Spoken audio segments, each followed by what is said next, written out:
सबसे पहले आप सभी को मेरा प्यार भरा नमस्ते। मेरा नाम है प्रियंका तिवारी और आप सभी का स्वागत है देवभूमि उत्तराखंड के इन खूबसूरत पहाड़ों से। कल महाशिवरात्रि के दिन जो हमने मिट्टी से महादेव जी और पार्वती जी बनाए थे, आज हमें उनका विसर्जन करना है और विसर्जन करने से पहले अच्छी तरह से एक बार पूजा करनी है।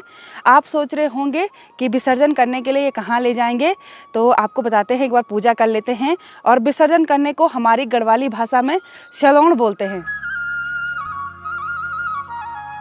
तो पूजा करने के बाद मैं धंधोली और जो ये महादेव पार्वती हमने बनाए थे उनको बाहर ला गई हूँ। धंधोली का हम विसर्जन नहीं करेंगे, इसको हम अपने घर के बाहर टांग देंगे, इससे घर की रक्षा होती है। और जो ये महादेव पार्वती जी हमने बनाए हैं इनको हम धारे में ले जाएंगे। गांव में ऐसी जगह ले जाते हैं जहां प्राकृतिक स्रोत हो, कुछ भी हो, या तो नदी हो, या तो गदेरा हो, या तो कोई धारा हो, तो वहाँ पर विसर्जित कर देते हैं।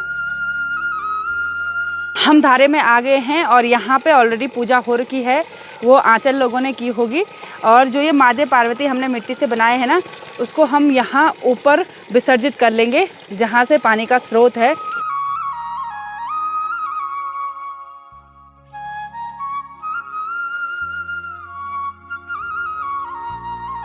पानी के स्रोत पे हमने महादेव पार्वती जी और नंदी जी को विसर्जित कर लिया है। अब अगले साल की बारी है।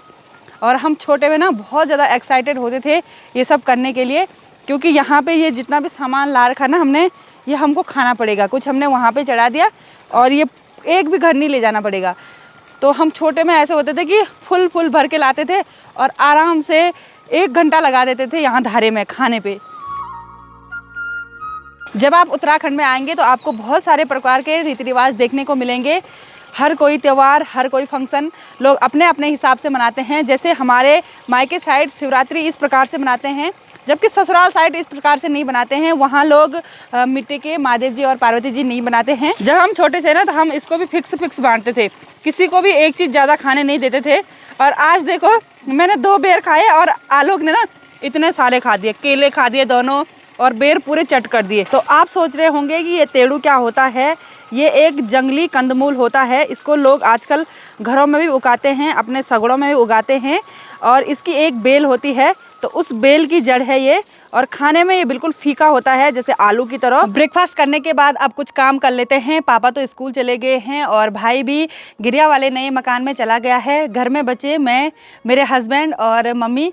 तो मम्मी के साथ हम गौशाला जाते हैं, देखते हैं क्या क्या मदद कर पाते हैं आज मम्मी की भी।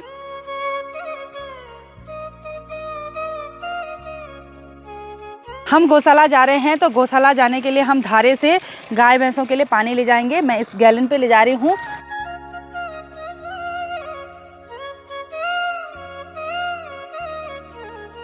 जब तक मैं यहाँ गौशाला में पहुँची तब तक मम्मी ने यहाँ पे बैल और गाय को बाहर निकाल दिया है और इनको पानी पिला रही है।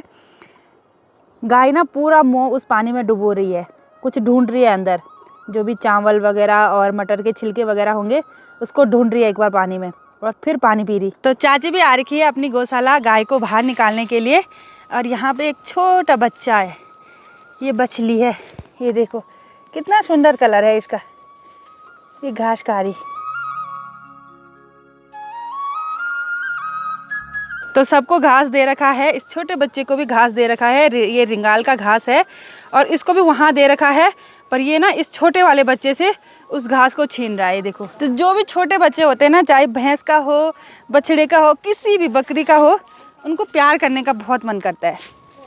ये देखो इसका सुंदर सा मुँह। अब हम मम्मी के साथ जा रहे हैं घास के लिए। और यहाँ पे तिमले के पेड़ पे मम्मी ने ना सूखी घास लगा रखी है। ये पराली है और ये धान की पराली है। तो इन 2 खेतों में मम्मी लोगों ने हल लगा रखा है और इसमें धान भी कर रखी है। हमारी गढ़वाली भाषा में धान करना बोलते हैं, मतलब ऊपर साइड और नीचे साइड का जो खरपतवार होगा वो निकाल रखा है और बीच में लाइन से रख रखा है। बाद में जब ये सूखेगा तो इस पर आग लगा देते हैं। तो जहाँ से हमने घास काटना है हम वहाँ पहुँच गए हैं। यहाँ पे ये छंचरे का पेड़ है, ये काफ़ी पौष्टिक घास मानी जाती है गाय भैंसों के लिए। और ये कड़वे का है, ये मै का है। और ये इतना बड़ा पेड़ है ना, इस पर ना मेरी मम्मी पहले पूरे ऊपर तक चढ़ जाती थी, पर अब नहीं चढ़ पाती है। और यहाँ पे बहुत सारे पेड़ हैं, तिमले के हैं, और नीचे बारीक वाली घास भी है, तो उसको भी निकालेंगे।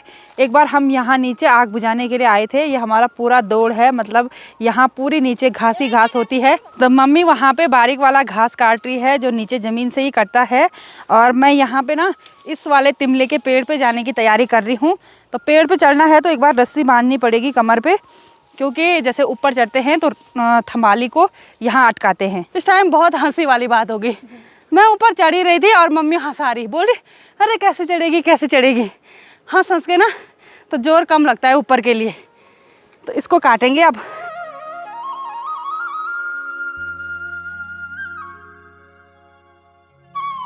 तो तिमले का घास तो मैंने काट दिया है, और अब इस छोटे से पेड़ पे नीचे आने की बारी है।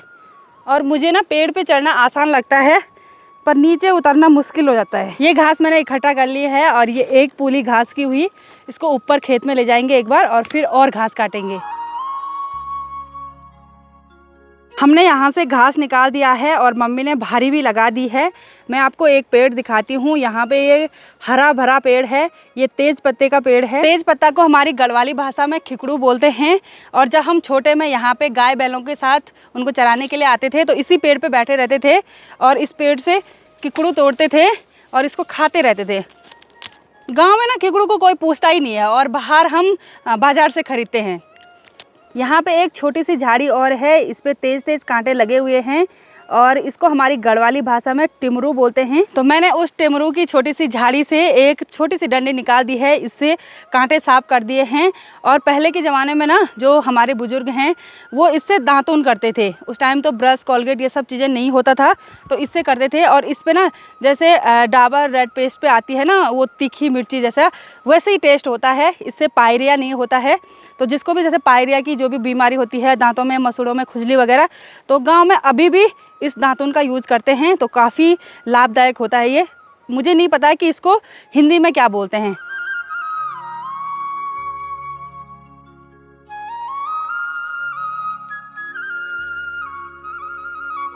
घास के बारी हम गौशाला में ला गए हैं, और अब लंच बनाने का टाइम भी होता है। तो हम गाय भैंसों को बाहर पे ही रखेंगे, क्योंकि आजकल धूप इतनी ज़्यादा तेज़ भी नहीं है। गाय भैंसों को धूप सेकने देंगे और हम घर जाएंगे खाना बनाने के लिए। यहाँ गौशाला के सगड़े में बहुत अच्छी राई हो रखी है। जो ये बड़े बड़े पत्ते दिखाई दे रहे हैं वो राई के पत्ते हैं। जो हम हरी घास लाए थे उसको थोड़ा थोड़ा हमने गाय और बैल को दे दिया है।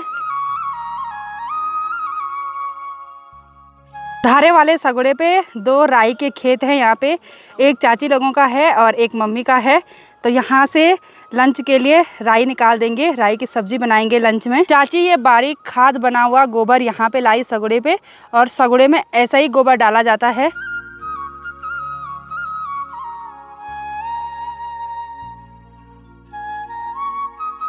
जब हम इधर उधर से काम करके धारे में आते हैं तो इस धारे का पानी हमें बहुत ही ज़्यादा सुकून देता है। और जैसे जैसे गर्मी बढ़ती जाएगी वैसे वैसे ये धारे का पानी ठंडा होता जाएगा। तो हमें प्रकृति का बहुत ही ज़्यादा शुक्रगुजार होना चाहिए कि हमको ऐसा प्राकृतिक स्रोत दिया है जो निरंतर बहता रहता है, कभी कम नहीं होता है। तो सुबह के टाइम का हमने पूरा काम निपटा दिया है, जो भी गौशाला का काम होता है, और मम्मी के साथ थोड़ा सा हेल्प हो गई। तो आज की इस वीडियो को यहीं पे एंड करते हैं। आई होप आपको वीडियो पसंद आई होगी।